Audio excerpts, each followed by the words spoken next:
ਵਾਹਿਗੁਰੂ ਜੀ ਕਾ ਖਾਲਸਾ, ਵਾਹਿਗੁਰੂ ਜੀ ਕੀ ਫਤਿਹ। ਸਤਨਾਮ ਵਾਹਿਗੁਰੂ ਸਾਹਿਬ ਜੀ। ਉਸਤਤ ਨਿਤਿਆ ਨਾਹਿ ਜਿਹੇ, ਕੰਚਨ ਲੋਹ ਸਮਾਨ। ਗੁਰੂ ਤੇਗ ਬਹਾਦਰ ਸਾਹਿਬ ਮਹਾਰਾਜ ਬਖਸ਼ਿਸ਼ ਕਰਦੇ ਹੈ, ਕਿਸੇ ਮਨੁੱਖ ਦੀ ਇਹ ਅਵਸਥਾ ਹੋ ਸਕਦੀ ਹੈ ਵੀ ਉਸਤਤ ਤੇ ਨਿੰਦਿਆ ਨਾਲ ਉਹਨੂੰ ਕੋਈ ਫਰਕ ਨਾ ਪਵੇ, ਔਰ ਉਹਦੀਆਂ ਨਜ਼ਰਾਂ ਦੇ ਅੰਦਰ ਕੰਚਨ ਲੋਹ ਸਮਾਨ, ਜਿਹੜਾ ਸੋਨਾ ਉਹ ਲੋਹੇ ਵਰਗਾ ਹੀ ਹੋਏ। ਜਾਂ ਮਹਾਰਾਜ ਨੇ ਅੱਗੇ ਬਹੁਤ ਵਾਰੀ ਬਚਨ ਕਿ ਮਿੱਟੀ ਸ਼ਬਦ ਵਰਤਿਆ ਜਾਂ ਮਾਟੀ, ਉਹ ਗੁਰੂ ਤੇਗ ਬਹਾਦਰ ਸਾਹਿਬ ਦਾ ਸ਼ਬਦ ਹੈ ਜਿਹਦੀ ਆਪਾਂ ਨੇ ਬਹੁਤ ਵਾਰੀ ਵਿਚਾਰ ਸਰਵਣ ਵੀ ਕੀਤੀ ਹੈ। ਜੋ ਨਾਰ ਦੁਖ ਮਹਿ ਦੁਖ ਨਹੀਂ ਮਾਨੈ, ਸੁਖ ਸਨੇਹ ਅਰ ਭੈ ਨਹੀਂ ਜਾ ਕੇ ਕੰਚਨ ਮਾਟੀ। ਵੀ ਉਹ ਸੋਨੇ ਨੂੰ ਮਿੱਟੀ ਮੰਨਦਾ ਹੋਵੇ, ਉਸਤਤ ਨਿੰਦਿਆ ਦਾ ਕੋਈ ਫਰਕ ਨਾ ਉਹਨੂੰ ਪੈਂਦਾ ਹੋਵੇ। ਕੀ ਹੈ ਕੋਈ ਇਹੋ ਜਿਹਾ ਵੀ ਕੋਈ ਉਸਤਤ ਕਰੀ ਜਾਵੇ ਉਹ ਫਿਰ ਵੀ ਉਹੋ ਜਿਹਾ, ਉਹਨੂੰ ਕੋਈ ਫਰਕ ਨਹੀਂ ਹੈ। ਕੋਈ ਨਿੰਦਿਆ ਵੀ ਕਰ ਜੇ ਫਿਰ ਵੀ ਉਹਨੂੰ ਕੋਈ ਫਰਕ ਨਹੀਂ ਹੈ। ਇਹ ਬਹੁਤ ਵੱਡੇ ਗੁਣ ਨੇ ਕਿ ਸਾਡੀ ਕੋਈ ਉਸਤਤ ਕਰੀ ਉਹ ਚੰਗਾ ਇਨਸਾਨ ਹੈ, ਅਸੀਂ ਫੁੱਲੇ ਨਹੀਂ ਸਮਾਉਣੇ, ਵਾਹ ਵੀ ਕਿਆ ਬਾਤ ਹੈ, ਕਿਆ ਬਾਤ ਹੈ। ਤੇ ਜੇ ਕੋਈ ਸਾਡੇ ਖਿਲਾਫ ਬੋਲ ਜੇ ਤੇ ਅਸੀਂ ਕਹਿੰਦੇ ਆ ਵੀ ਉਹ ਬੋਲ ਕੇ ਕਿਉਂ ਗਿਆ, ਜਾਏਗਾ ਕਿੱਥੇ। ਅਸੀਂ ਉਹਦੀ ਬਦਖੋਈ 'ਚ ਲੱਗ ਜਾਂਦੇ ਆ। ਮਹਾਰਾਜ ਨੇ ਇਹੀ ਤੇ ਬਚਨ ਕਹੇ ਸਨ, ਮਨ ਰੇ ਕੌਣ ਕੋ ਮਤ ਤੈ ਲੀਨੀ ਪਰ ਦਾਦਾ, ਨਿੰਦਿਆ ਰਸ ਰਚਿਓ ਰਾਮ ਭਗਤ ਨੇ। ਇਹਨੇ ਨਿੰਦਿਆ ਦੇ ਰਸ 'ਚ ਅਸੀਂ ਲੱਗ ਗਏ। ਨਿੰਦਿਆ 'ਚੋਂ ਵੀ ਰਸ ਹੁੰਦਾ, ਕਿਸੇ ਦੇ ਖਿਲਾਫ ਬੋਲੋ ਲੋਕ ਵੀ ਬੜਾ ਸੁਣਨ ਨੂੰ ਤਿਆਰ ਹੁੰਦੇ, ਵਾਹ ਭਾਈ ਵਾਹ ਵਾਹ। ਮਹਾਰਾਜ ਕਹਿੰਦੇ ਬਿਰਤੀ ਕੋਈ ਉਸਤਤ ਕਰ ਜਾਂਦਾ ਕੋਈ ਫਰਕ ਨਹੀਂ ਹੈ, ਕਿਉਂਕਿ ਉਹਦੇ 'ਚ ਗੁਣ ਹੈ। ਗੁਣਾ ਕਰਕੇ ਕਿਸੇ ਨੇ ਉਸਤਤ ਕੀਤੀ ਉਹ ਉਹੋ ਜਿਹਾ ਹੀ ਹੈ। ਇਹਨੇ ਅਸਲ ਦੇ ਵਿੱਚ ਨਾ ਉਸਤਤ ਕੀਤਾ ਖੁਸ਼ ਹੁੰਦਾ, ਜਿਹੜਾ ਬੁਰਾ ਹੋਵੇ ਤਾਂ ਲੋਕ ਉਹਨੂੰ ਚੰਗਾ ਕਹਿ ਦੇਣ, ਉਹ ਫਿਰ ਬੜਾ ਖੁਸ਼ ਹੁੰਦਾ ਹੈ। ਉਹਨੂੰ ਆਪਦੇ ਵਿੱਚ ਪਤਾ ਹੁੰਦਾ ਨਾ ਵੀ ਮੈਂ ਹੈ ਤੇ ਇਹੋ ਜਿਹੇ ਲੋਕ ਵੇਖੋ ਮੈਨੂੰ ਕੀ ਸਮਝੀ ਬੈਠੇ ਜਾਂ ਕੀ ਬਣਾਈ ਬੈਠੇ ਹੈ। ਕਈ ਵਾਰੀ ਐਸਾ ਵੀ ਹੁੰਦਾ ਹੈ, ਉਹ ਦੂਸਰਿਆਂ ਨੂੰ ਮੂਰਖ ਹੀ ਸਮਝਦਾ ਹੈ, ਕਹਿੰਦਾ ਵੇਖੋ ਮੈਂ ਅਸਲ ਦੇ ਵਿੱਚ ਹੈ ਕੀ ਹਾਂ, ਲੋਕ ਮੈਨੂੰ ਸਮਝ ਕੀ ਰਹੇ ਹੈ। ਉਹਨੂੰ ਫਿਰ ਫਰਕ ਤੇ ਉਹਨੂੰ ਹੀ ਪਏਗਾ। ਜਿਹਦੇ ਅੰਦਰ ਗੁਣ ਹੈ ਉਹ ਰੱਬ ਰੂਪ ਹੀ ਹੈ, ਉਹਨੂੰ ਕੋਈ ਉਸਤਤ ਨਿੰਦਾ ਦਾ ਨਹੀਂ। ਇੱਕ ਨਾ ਛੱਜੂ ਭਗਤ ਹੋਇਆ ਲਾਹੌਰ ਦੇ ਅੰਦਰ, ਚਲੋ ਬਾਣੀ ਲਿਖਾਉਣ ਆਇਆ, ਮਹਾਰਾਜ ਨੇ ਨਹੀਂ ਸੀ ਲਿਖੀ, ਗੁਰੂ ਅਰਜਨ ਸਾਹਿਬ ਜੀ ਨੇ। ਕਾਰਨ ਇਹ ਸੀ ਵੀ ਔਰਤ ਨਾਲ ਉਹ ਬੜੀ ਨਫ਼ਰਤ ਕਰਦਾ ਸੀ। ਵੈਸੇ ਉਹਦੇ 'ਚ ਗੁਣ ਬਹੁਤ ਚੰਗੇ ਹਨ, ਸਾਰੇ ਪਾਸੇ ਬੰਦਾ ਜਦੋਂ ਪਰਫੈਕਟ ਹੋ ਜਾਂਦਾ ਫਿਰ ਉਹ ਸੋ ਮੂਰਤ ਭਗਵਾਨ ਫਿਰ ਬਣਦਾ ਹੈ। ਤੇ ਕਈ ਵਾਰੀ ਬਹੁਤ ਗੁਣ ਦੇ ਕੇ ਕਿਹੋ ਜਿਹੀ ਕਮੀ ਉਹਦੇ 'ਚ ਹੁੰਦੀ ਹੈ ਜਾਂ ਇੱਕ ਉਹੋ ਜਿਹਾ ਔਗਣ ਹੁੰਦਾ ਹੈ, ਉਹ ਸਾਰੇ ਗੁਣਾਂ ਨੂੰ ਖਤਮ ਕਰ ਦਿੰਦਾ ਹੈ। ਉਹ ਚੁਬਾਰੇ 'ਚ ਰਹਿੰਦਾ ਹੁੰਦਾ ਸੀ ਤੇ ਉਹਦੇ ਕੋਲ ਬੱਚੇ ਪੜ੍ਹਨ ਆਉਂਦੇ ਸੀ, ਤੇ ਕੋਈ ਬੱਚਾ ਆਪਣੇ ਘਰੋਂ ਸੋਨਾ ਲੈ ਕੇ ਆ ਗਿਆ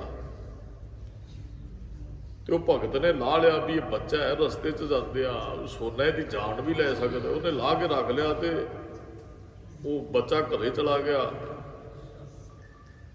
ਉਹ ਘਰ ਵਾਲਿਆਂ ਨੇ ਬੜਾ ਵੇਖੋ ਇਹ ਭਗਤ ਬਣਿਆ, ਕਹਿੰਦਾ ਇਹਨੇ ਸਾਡੇ ਬੱਚੇ ਦਾ ਸੋਨਾ ਉਹ ਲੈ ਕੇ ਗਿਆ ਸੀ ਉਹ। ਤੇ ਉਹ ਜਦੋਂ ਉਹ ਸਜੂ ਭਗਤ ਬਾਹਰ ਚਲੇ ਗਿਆ ਆਪਣੇ ਚੁਬਾਰੇ 'ਚੋਂ, ਉਹਦਾ ਪਰਿਵਾਰ ਉੱਥੇ ਡਾਂਗਾ ਲੈ ਕੇ ਖੜੇ, ਕਹਿੰਦੇ ਜੀ ਤੂੰ ਆਪਣੇ ਆਪ ਨੂੰ ਭਗਤ। ਉਹ ਇਹਨਾਂ ਦੇ ਪਿੱਛੇ ਆ ਕੇ ਖੜਾ ਸੁਣਦਾ ਰਿਹਾ। ਫਿਰ ਸਹਿਜੇ ਜੇ ਕਹਿੰਦਾ ਭਾਈ ਕੀ ਗੱਲ ਹੋ ਗਈ, ਸਾਰੇ ਕਹਿਣ ਲੱਗ ਪਏ, ਕਹਿੰਦੇ ਹੋ ਵੇਖੋ ਜੀ ਉਹ ਲੋਕਾਂ 'ਚ ਉੱਚੀ ਉੱਚੀ ਇਹਨੂੰ ਤੁਸੀਂ ਸਮਝਦੇ ਹੋ, ਇਹਨੇ ਸਾਡੇ ਬੱਚੇ ਤੋਂ ਚੋਣਾ। ਉਹ ਕਿਉਂਕਿ ਬੱਚੇ ਨੇ ਦੱਸ ਦਿੱਤਾ ਜਾ ਕੇ ਵੀ ਉਹ ਮੇਰੇ ਤੋਂ ਛੱਜੂ ਨੇ ਲੈ ਲਿਆ, ਉਹ ਤਾਂ ਡਾਂਗਾ ਲੈ ਕੇ ਆ ਕੇ ਉਹ ਗਾਲਾਂ ਨਿੰਦਿਆ ਕਰਦੇ, ਪਿੰਡ ਵਾਲਿਆਂ ਨੂੰ ਦੱਸੋ ਇਹ ਕਿਹੋ ਜਿਹਾ ਬਣਿਆ ਕਿ ਫਿਰਦਾ ਸਾਡੇ ਬੱਚੇ ਤੋਂ ਇਹਨੇ ਸੋਨਾ। ਉਹ ਹੱਸ ਪਿਆ ਔਰ ਸਹਿਜੇ ਜੇ ਕਹਿੰਦਾ ਤੁਸੀਂ ਘਰੇ ਜਾ ਕੇ ਆਪਣੇ ਪੁੱਛੋ, ਕਿਉਂਕਿ ਉਹ ਉਹਨੇ ਸਮੇਂ ਨੂੰ ਉਹ ਸੋਨਾ ਉਹਨਾਂ ਦੇ ਘਰ ਦੇ ਆਇਆ ਹੈ। ਤੇ ਫਿਰ ਉਸਤਤ ਕਰ ਲੱਗ ਪਏ, ਜੀ ਸਾਨੂੰ ਮਾਫ ਕਰ ਦਿਓ ਜੀ, ਸਾਨੂੰ ਮਾਫ ਕਰ ਦਿਓ ਜੀ ਅਸੀਂ। ਉਹ ਕਹਿੰਦਾ ਚੁੱਪ ਕਰਕੇ ਆਪਣੇ ਚੁਬਾਰੇ 'ਚ ਚਲਾ ਗਿਆ। ਉਹ ਕਹਿੰਦਾ ਤੁਸੀਂ ਮੇਰੀ ਪਹਿਲਾਂ ਬਦਖੋਈ ਕਰ ਰਹੇ ਸੀ, ਨਿੰਦਿਆ ਕਰ ਰਹੀ, ਕੋਈ ਫਰਕ ਨਹੀਂ ਹੈ। ਹੁਣ ਉਸਤਤ ਵੀ ਕਰੀ ਜਾਵੇ ਤਾਂ ਉਹਨੂੰ ਕੋਈ ਫਰਕ ਨਹੀਂ, ਜਾ ਕੇ ਆਸਣ ਤੇ ਆਪਣੇ ਤੇ ਬੈਠ ਜਾਂਦਾ ਹੈ। ਇਹ ਅਵਸਥਾ ਕਿਸੇ ਦੀ ਬਣ ਜਾਣੀ ਵੀ ਉਸਤਤ ਤੇ ਨਿੰਦਿਆ ਦਾ ਫਰਕ ਹੀ ਕੋਈ ਨਾ ਪੈਣਾ। ਇੱਕ ਗੁਰੂ ਤੇਗ ਬਹਾਦਰ ਸਾਹਿਬ ਜੀ ਦਾ ਉਸੇ ਸ਼ਬਦ 'ਚ ਹੀ ਉਹ ਅੱਗੇ ਬਚਨ ਹੈ, ਨਹਿ ਨਿੰਦਿਆ ਨਹਿ ਉਸਤਤ ਜਾਣ ਕੇ ਲੋਭ ਮੋਹ ਅਭਮਾਨਾ। ਉਹਦੇ ਅੰਦਰ ਕੋਈ ਇਹ ਨਹੀਂ ਹੈ ਵੀ ਉਹਨੂੰ ਕੋਈ ਨਿੰਦਿਆ ਉਹਦੀ ਕਰ ਰਿਹਾ ਜਾਂ ਉਹਦੀ ਕੋਈ ਉਸਤਤ ਕਰ ਰਿਹਾ, ਵੀ ਉਸਤਤ ਕਰਨ ਵਾਲੇ ਨੂੰ ਸਪੈਸ਼ਲ ਜਾ ਕੇ ਮਿਲੇ ਵੀ ਵਾਹ ਭਾਈ ਤੂੰ ਇਸ ਤਰ੍ਹਾਂ ਲਗਾ ਰਿਹਾ, ਤੇ ਨਿੰਦਿਆ ਕਰਨ ਵਾਲੇ ਨੂੰ ਆਖੇ ਵੀ ਤੂੰ ਮੇਰੇ ਖਿਲਾਫ ਕਿਉਂ ਬੋਲਦਾ, ਤਾਂ ਕਤਲ ਕਰਾ ਦਿਓ ਜੀ, ਇਹਨੂੰ ਖਤਮ ਕਰਾ ਦਿਓ ਜੀ। ਮਹਾਂਪੁਰਖ ਕਦੇ ਸੰਤ ਐਸਾ ਨਹੀਂ ਕਰਦਾ ਜਿਹਦੇ ਅੰਦਰ ਗੁਣ ਹੈ। ਭਗਤ ਕਬੀਰ ਜੀ ਦੇ ਖਿਲਾਫ ਕਿਸੇ ਸ਼ਾਹੂਕਾਰ ਨੇ ਇੱਕ ਪ੍ਰਚਾਰਕ ਖਰੀਦ ਲਿਆ, ਮੇਰੇ ਵਰਗਾ ਕੋਈ ਹੋਏਗਾ, ਤੇ ਉਹਨੇ ਕਿਹਾ ਵੀ ਤੂੰ ਰੱਬ ਦੀ ਗੱਲ ਕਰੀ ਚਾਹੇ ਨਾ ਕਰੀ, ਭਗਤ ਕਬੀਰ ਦੀ ਨਿੰਦਿਆ ਕਰਨੀ ਹੈ। ਵੀ ਲੋਕ ਇਹਦੇ ਕੋਲ ਬਹੁਤ ਆਣ ਕੇ ਬੈਠਦੇ ਆ, ਬਸ ਸੰਗਤਾਂ 'ਚ ਇਹੋ ਜਿਹਾ ਪੇਸ਼ ਕਰ ਦਿਓ ਵੀ ਇਹ ਨਾਸਤਕ ਹੈ, ਇਹ ਸੰਤ ਨਹੀਂ ਹੈ। ਉਹ ਪ੍ਰਚਾਰਕ ਜਿਹੜਾ ਉਹ ਭਗਤ ਜੀ ਦੀ ਨਿੰਦਿਆ ਕਰਨ ਲੱਗਾ ਰੋਜ਼। ਕਿਸੇ ਨੇ ਜਾ ਕੇ ਭਗਤ ਜੀ ਨੂੰ ਦੱਸਿਆ, ਭਗਤ ਕਬੀਰ ਜੀ ਨੂੰ, ਜੀ ਤੁਹਾਡੀ ਉਹ ਤੇ ਪ੍ਰਚਾਰਕ ਜਿਹੜਾ ਸ਼ਾਹੂਕਾਰ ਨੇ ਤੁਹਾਡੇ ਪਿੰਡ ਹੀ ਸੱਦਿਓ ਤੇ ਬੜੀ ਤੁਹਾਡੀ ਨਿੰਦਿਆ ਕਰਦਾ ਹੈ।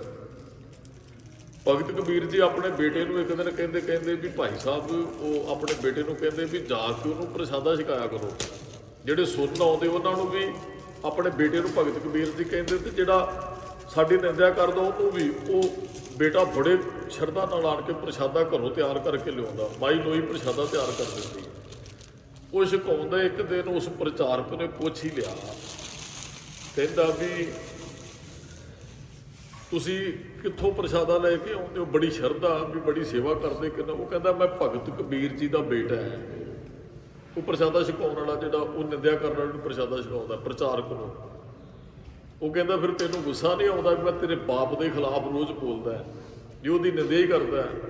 ਕਹਿੰਦਾ ਨਹੀਂ ਜੀ, ਪਿਤਾ ਜੀ ਨੇ ਤੇ ਕਿਹਾ ਤੁਹਾਨੂੰ ਪ੍ਰਸ਼ਾਦੇ ਦੀ ਸੇਵਾ ਕਰਨ ਵਾਸਤੇ, ਮੈਨੂੰ ਕੋਈ ਫਰਕ ਨਹੀਂ ਪੈਂਦਾ। ਉਹ ਚੱਲਦਾ ਰਿਹਾ ਜੀ। ਫਿਰ ਉਸ ਪ੍ਰਚਾਰਕ ਨੂੰ ਪਤਾ ਲੱਗ ਗਿਆ ਵੀ ਅਸਲ ਦੇ ਵਿੱਚ ਉਹ ਸੰਤ ਹੀ ਹੈ, ਵੀ ਜਿਹਨੂੰ ਨਿੰਦਿਆ ਕਰਨ ਨਾਲ ਕੋਈ ਫਰਕ ਨਹੀਂ, ਸਗੋਂ ਮੇਰੇ ਪ੍ਰਸ਼ਾਦੇ ਵਾਸਤੇ ਆਪਣੇ ਬੇਟੇ ਨੂੰ ਭੇਜਦਾ ਘਰੋਂ ਸੰਗਤ ਉਸ ਵਾਸਤੇ ਪ੍ਰਸ਼ਾਦਾ, ਜਿਹੜੀ ਨਿੰਦਿਆ ਸੁਣਦੀ ਹੈ। ਫਿਰ ਹੋਇਆ ਕਿ ਵੀ ਇੱਕ ਦਿਨ ਮਨ 'ਚ ਗੱਲ ਆਈ ਵੀ ਉਹਦੇ ਖਿਲਾਫ ਸੰਤ ਕੀ ਨਿੰਦਾ ਨਾਨਕਾ ਬਹੁਰ ਬਹੁਰ ਅਵਤਾਰ ਵੀ ਨਿੰਦਿਆ ਨਹੀਂ ਕਰਨੀ ਚਾਹੀਦੀ। ਸੰਤ ਕਾ ਨਿੰਦਕ ਮਹਾ ਧਿਆਰਾ, ਸੰਤ ਕਾ ਨਿੰਦਕ ਉਹ ਪਰਮੇਸ਼ਰ, ਉਹ ਸੰਤ ਕਾ ਨਿੰਦਕ ਉਹ ਹਰੇਕ ਪੱਖੋਂ ਹੀ ਉਹ ਖਤਮ ਹੋ ਜਾਂਦਾ ਹੈ।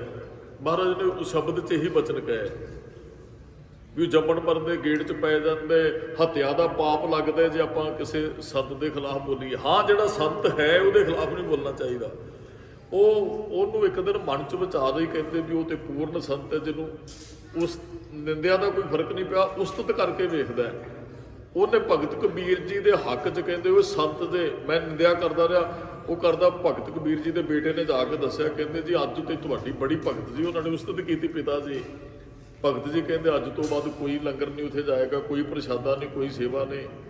ਉਹ ਹੈਰਾਨ ਹੋ ਗਿਆ ਵੀ ਜਦੋਂ ਨਿੰਦਿਆ ਕਰਦੇ ਸਾਂ ਭਗਤ ਜੀ ਦੀ, ਉਦੋਂ ਉਹਨਾਂ ਦੇ ਘਰੋਂ ਪ੍ਰਸ਼ਾਦਾ ਆਉਂਦਾ ਸੀ, ਅੱਜ ਉਸਤਤ ਕਰਨ ਲੱਗੇ ਆ ਤੇ ਅੱਜ ਕੋਈ ਪ੍ਰਸ਼ਾਦਾ, ਕੋਈ ਲੰਗਰ ਨਹੀਂ, ਕੋਈ ਸੇਵਾ ਕਰਨ ਨਹੀਂ ਆਇਆ। ਉਹ ਪ੍ਰਚਾਰਕ ਉੱਠਿਆ ਭਗਤ ਕਬੀਰ ਜੀ ਦੇ ਕੋਲ ਆ ਗਿਆ, ਕਹਿਣ ਲੱਗਾ ਜੀ ਤੁਹਾਡੇ ਖਿਲਾਫ ਬੋਲਦਾ ਰਿਹਾ, ਤੁਹਾਡੇ ਘਰੋਂ ਮੇਰੀ ਸੇਵਾ ਹੁੰਦੀ ਰਹੀ, ਹੁਣ ਮੈਂ ਤੁਹਾਡੀ ਉਸਤਤ ਕਰਨ ਲੱਗਾ, ਤੁਸੀਂ ਉਹ ਸਾਰਾ ਪ੍ਰਸ਼ਾਦਾ ਪਾਣੀ ਬੰਦ ਕਰ ਦਿੱਤਾ। ਭਗਤ ਜੀ ਹੱਸ ਪਏ, ਕਹਿੰਦੇ ਜਿੰਨਾ ਚਿਰ ਸਾਡਾ ਕੰਮ ਕਰਦਾ ਸੋ ਉਹਨਾਂ ਚਿਰ ਤੇਰੀ ਸੇਵਾ ਵੀ ਕਰਦੇ ਸਾਂ, ਸਾਡਾ ਕੰਮ ਕਰਨਾ ਛੱਡ ਦਿੱਤਾ, ਤੇਰੀ ਸੇਵਾ ਵੀ ਛੱਡਤੀ। ਵੀ ਅੱਗੇ ਸਾਡੀ ਨਿੰਦੋ ਮੋਹ ਕੋ ਲੋਗ ਨਿੰਦੋ ਨਿੰਦਾ ਜਨ ਕੋ ਖਰੀ ਪਿਆਰੀ।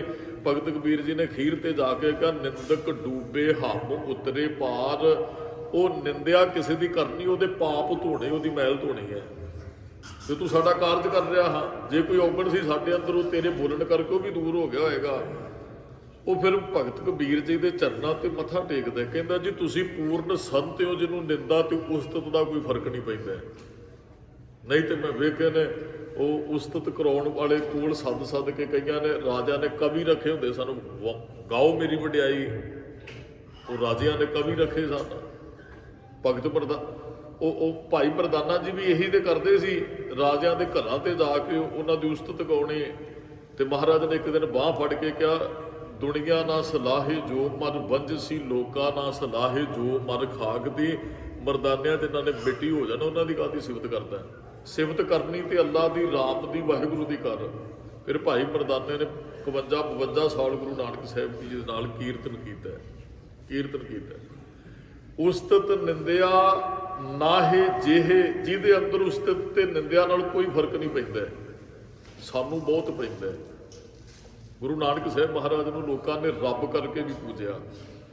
ਤੇ ਗੁਰੂ ਨਾਨਕ ਸਾਹਿਬ ਨੂੰ ਲੋਕਾਂ ਨੇ ਕਿਹਾ, ਕੋਈ ਆਖੇ ਭੂਤਨਾ ਕੋ ਕਹੇ ਬਿਤਾਲਾ, ਕੋਈ ਆਖੇ ਆਦਮੀ ਨਾਨਕ ਵਿਚਾਰਾ, ਭਇਆ ਦੀਵਾਨਾ ਸ਼ਾਹ ਕਾ ਨਾਨਕ ਬੋ ਰਾਨਾ। ਗੁਰੂ ਨਾਨਕ ਸਾਹਿਬ ਨੂੰ ਬੋਰਾ ਵੀ ਕਿਹਾ, ਝੱਲਾ ਵੀ ਕਿਹਾ। ਮਹਾਰਾਜ ਨੂੰ ਕੋਈ ਫਰਕ ਨਹੀਂ ਪਿਆ, ਕਹਿੰਦੇ ਬੋਲੋ ਜੋ ਕੁਝ ਬੋਲਣਾ ਹੈ। ਕਈਆਂ ਨੇ ਕਿਹਾ ਵੀ ਮਹਾਰਾਜ ਤੁਹਾਡੇ ਖਿਲਾਫ, ਮਹਾਰਾਜ ਕਹਿੰਦੇ ਕੋਈ ਗੱਲ ਨਹੀਂ ਹੈ। ਉਹਨਾਂ ਨੂੰ ਕੋਈ ਨਹੀਂ ਸੀ ਫਰਕ ਪੈਂਦਾ ਲੋਕ ਕੀ ਕਹਿੰਦੇ ਐ, ਉਹ ਆਪਣੇ ਮਾਰਗ ਤੇ ਚੱਲਦੇ ਜਾਂਦੇ ਸਨ।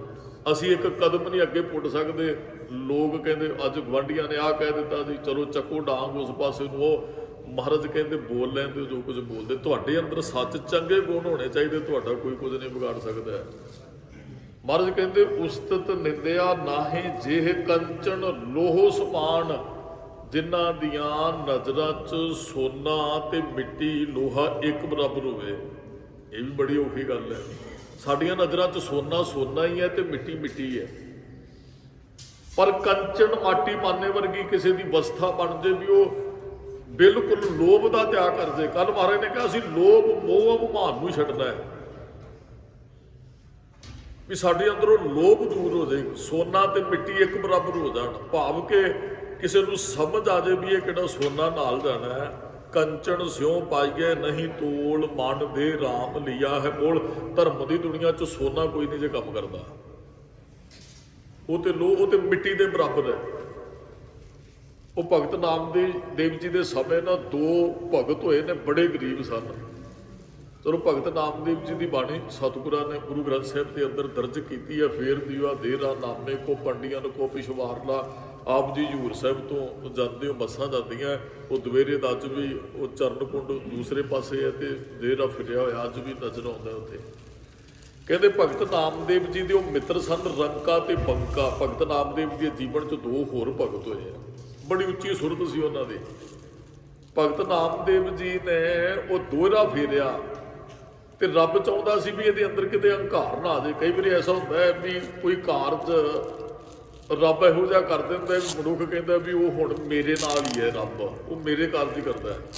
ਭਗਤ ਨਾਮਦੇਵ ਜੀ ਬੜੇ ਪ੍ਰਸੰਨ ਹੋਏ ਵੀ ਮੇਰੀ ਲਾਜ ਰੱਖੀ ਹੈ ਪ੍ਰਮਾਤਮਾ ਨੇ, ਵੀ ਦਿਵਰਾ ਹੀ ਫੇਰ ਕੇ ਰੱਖ ਦਿੱਤਾ। ਹੁਣ ਇਹਦੇ ਅੰਦਰ ਹੰਕਾਰ ਨਾ ਕਿਤੇ ਆ ਜਾਓ। ਉਹ ਫਿਰ ਆਪਣੇ ਮਿੱਤਰਾਂ ਦੇ ਘਰੇ ਗਏ, ਭਗਤ ਨਾਮਦੇਵ ਜੀ ਰੰਕੇ ਬੰਕੇ ਦੇ ਘਰੇ।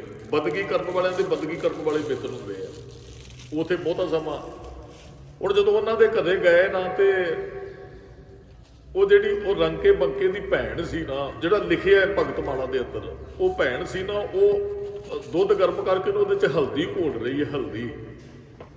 ਭਗਤ ਨਾਮਦੇਵ ਜੀ ਚਲੇ ਕੇ ਰੰਕੇ ਬੰਕੇ ਬਾਰੇ ਪੁੱਛਿਆ, ਕਹਿੰਦੇ ਜੀ ਉਹ ਕਿੱਥੇ? ਕਹਿੰਦੇ ਜੀ ਉਹ ਤੇ ਬਾਲਣ ਲੈਣ ਗਏ ਨੇ, ਲੱਕੜਾਂ ਕੱਟ ਕੇ ਲਿਆਉਂਦੇ ਸਨ ਜੰਗਲ 'ਚੋਂ ਤੇ ਉਹੀ ਵੇਚ ਕੇ ਆਪਣਾ ਗੁਜ਼ਾਰਾ ਕਰਦੇ।